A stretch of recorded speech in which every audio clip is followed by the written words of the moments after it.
देखिए, मुझे अधिकृत तौर पे तो ना कोचिंग सेंटर से कोई जानकारी मिली, ना प्रशासन या पुलिस की तरफ से कोई फ़ोन आया। लेकिन मैं न्यूज़ देख करके खुद ही जा करके वहाँ पे अप्रोच किया। तो वहाँ पहुँचने के बाद डीसीपी साहब थे मेरे ख्याल से। जब नाम पूछा उन्होंने मेरा, मैंने बच्ची का नाम बताया, तो बोले कि एक बार आप जो है आरएमएल में जाकर देख लीजिए। तो रात तकरीबन 2:30 बजे मैं यहाँ आ गया था। तो मोचरी में 3 बच्चों की डेड बॉडी रखी थी, 2 बेटियाँ थीं और एक लड़का था। तो उससे मैंने कहा कि मैं एक बार मुझे चेहरा दिखा दो, मैं पहचान लूँ। तो बोला सर ये पुलिस केस है, हम दिखा नहीं सकते। फिर बोला एक पेपर है मेरे पास, आप उसको देखना चाहें देख लें। तो उनमें 3 बच्चे थे, एक श्रेया यादव भी नाम लिखा हुआ था। तो फिर मेरी इतनी हिम्मत नहीं हो रही थी मैं उसके अंदर जाकर देखूँ भी, मेरी स्थिति ऐसी नहीं थी। फिर मैं बाहर आके गाड़ी में बैठ गया। फिर सुबह तकरीबन 6 बजे, साढ़े 6 बजे के बाद दोबारा गया मैं। तो मैंने कहा भैया आप तो दिखा दो, रात में तो आप मना कर रहे थे, रात में नहीं दिखा सकते। तो बोले अभी जब तक पुलिस नहीं आएगी, आईओ नहीं आएंगे, तब तक हम नहीं दिखा सकते। तो मैंने कहा चलो कोई बात नहीं, इतनी बात मेरी इनसे हुई। आपको जैसा आप टीवी देख रहे थे, क्या आपको जानकारी मिली जब आपने देखा, क्या था मतलब? हाँ, बजे का समय था मैं जब न्यूज़ देखा तो तकरीबन 11:15 का समय था। मैं खाना वाना खा के उसके बाद बैठा, तो मैंने सोचा न्यूज़ देख लूँ। तो उसमें ये आ रहा था कि राव आईएएस स्टडी सर्कल के बेसमेंट में पानी भर गया है और रेस्क्यू ऑपरेशन चल रहा है और बहुत सारे बच्चे फंसे हो सकते हैं। करीब 20-22 बच्चे बाहर निकाले गए हैं। तो उसमें फिर कैजुअल्टी की एक आ गई खबर कि एक बच्ची की कैजुअल्टी हो गई। फिर मैं 5-7 मिनट बाद 2 बच्ची की कैजुअल्टी आ गई। तो चूँकि एडमिशन मैंने ही कराया था तो मुझे पता था कि उसी में है। फिर मैं मुझसे नहीं रहा गया, मैंने कहा कि अब मैं जाके देख के आता हूँ। फिर मैं रास्ते में जा कर के कोचिंग वाले को फ़ोन करा और बिटिया का फ़ोन मिला तो उसका फ़ोन बंद आ रहा था। तो कोचिंग वाले को फ़ोन मिला, एक बंदा आ रहा था। एक दूसरा नंबर मैंने मिला, दूसरा मिल गया डीपी सिंह कोई हैं। तो डीपी सिंह से मैंने पूछा, मैंने कहा कि क्या आपके कोचिंग में इस तरह कोई घटना हुई है? बोले हाँ हमारे कोचिंग है, रेस्क्यू ऑपरेशन चल रहा है। तो मैंने कहा मेरी बिटिया का एडमिशन हुआ है श्रेया यादव, क्या वो भी तो नहीं है इसमें?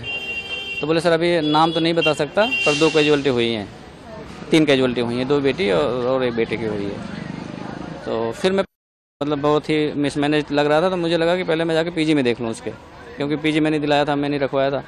तो मैं पीजी में करीब 1 बजे पहुंचा। तो 1 बजे जब पहुंचा वहां देखा तो उसके रूम में ताला लगा हुआ था। तब मेरा डाउट और हो गया कि फ़ोन मिल नहीं रहा है, रूम में ताला लगा हुआ, रात 12-1 बज रहे हैं, तो अगर होती तो यहीं आती। फिर मैं दोबारा वापस आया, वहाँ डीसीपी साहब से मैंने पूछा तो उन्होंने बताया कि आप एक बार आरएमएल के में जाके मोचरी में देख लीजिए। तो मैं करीब 2:30 बजे से यहाँ हूँ रात। जी, कहाँ से हैं? जी, आप कहाँ से हैं? बच्ची की उम्र कितनी थी? मैं मूल रूप से अम्बेडकर नगर डिस्ट्रिक्ट है, पहले वो फैज़ाबाद अयोध्या था और अभी अम्बेडकर नगर है। और वो मेरी भतीजी है, श्रेया नाम है उसका, और मैं यहाँ गाज़ियाबाद में रहता हूँ खुद। तो कितने महीनों पहले कराया था आपने? 4-5 महीने हो गए, मई जून में एडमिशन उस पर कराया था मैंने। अभी क्या माता पिता को बता दिया कौन कौन परिवार से आ रहे हैं? नहीं, आने का तो कोई नहीं आएगा परिवार से जो अम्बेडकर नगर में है। यहाँ पे मेरी सिस्टर रहती हैं और मेरी धर्मपत्नी खुद हैं। बाकी जो मेरे और सर्कल के लोग हैं, मेरा भतीजा रहता है, तो लगभग आधी फैमिली यहीं है, वो सब लोग आ रहे हैं। बाकी गांव वाले जो आने के कह रहे हैं, मैंने उनको मना कर दिया कि हम वापस वहीं आएंगे।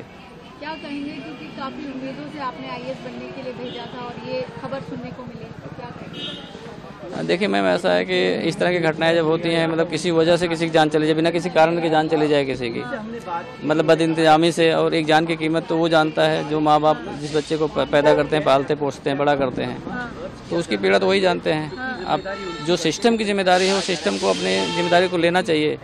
और प्राइमा फेसिया मेरी ये डिमांड है कम से कम कि जो कोचिंग के ओनर हैं उन पे गैर इरादतन हत्या का मुकदमा जरूर दर्ज हो, ताकि जितने और कोचिंग सेंटर्स हैं, चाहे मानक से बनने हैं नहीं बनने हैं ये तो बात का विषय है, लेकिन कम से कम वो उनकी अपनी जवाबदेही ये हो जाए कि अगर मेरे से कोई लापरवाही होती है, मेरे सेंटर में कुछ ऐसा होता है, तो पहली जवाबदेही मेरी हो जाएगी। तो इसको रोका जा सकता है और रोकना चाहिए। ये देश का नुकसान है, कोई किसी एक का नुकसान नहीं है। जैसे आपने एडमिशन कराया था तो आपने देखा था कि जैसी व्यवस्था वहाँ पर है बेसमेंट में, से कोई आता है, मान लो मैं यूपी से आ रहा हूँ या बिहार से आ रहा हूँ, तो वो कोई मानक नहीं चेक करता है। जैसे हम अंदर अगर लाइब्रेरी देखने गए तो हम देखेंगे उसमें सिटिंग है कि नहीं है, कंप्यूटर्स हैं कि नहीं है, बुक्स हैं कि नहीं है। आदमी ये देखता है, ये नहीं देखता है कि भाई कितने में बना हुआ है। हम तो ये देखते हैं भाई 20 से लगे 20 लोग बैठेंगे। तो ये तो जो भी कॉम्पिटेंट अथॉरिटी है उनको देखना चाहिए।